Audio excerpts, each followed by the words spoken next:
আমরা যখন সকালে এসেছি তখন খুবই একটা হাইপে ছিলাম যে এখানে এসে বেশ কিছু প্রাণী অথবা ভালো ভালো কোনো দৃশ্য দেখা যাবে।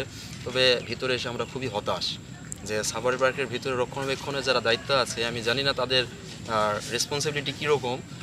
আমরা এতক্ষণ ধরে ঘোরাঘুরি করছি নামাজের পর থেকে, এই পাশে শুধু কয়েকটা পাখি, কুমির আর অজগর সাপ দেখেছি। অজগর সাপের কেজ যেটা বানিয়েছে মানুষের খালি চোখে দেখা অসম্ভব, এখানে একটা মাইক্রোস্কোপ হলে ভালো হয়।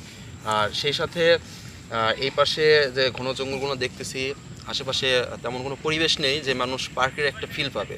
হ্যাঁ, আমি জানি যে এটা হচ্ছে কোর্ট সাফারি পার্ক আছে একটা আলাদা, তবে আমার মনে হয় না যে কোর্ট সাফারি পার্কের ভিতরেও তেমন কোনো পশু আছে দেখার মতো। আপনারা যদি এখানে আসতে চান সেই ক্ষেত্রে গাজীপুরের দিক থেকে আসতে হলে আপনাকে আসতে হবে সর্বপ্রথম যে কোনো ময়মনসিংহগামী বাসে উঠে বাগের বাজার নামতে হবে। বাগের বাজার থেকে একটা অটো নিয়ে আসতে হবে, তাদেরকে বললেই তারা নিয়ে আসবে কোর্ট সাফারি পার্ক অথবা সাফারি পার্কের গেটে। আর ভিতরে এন্ট্রি ফি নিবে 50 টাকা, আর জায়গায় জায়গায় নিবে 10 টাকা 10 টাকা করে। আর ওই পাশে কিছু চিলড্রেন পার্ক আছে, সেখানে আপনার বাচ্চা কাচ্চা নিয়ে ঘোরাঘুরি করতে পারেন।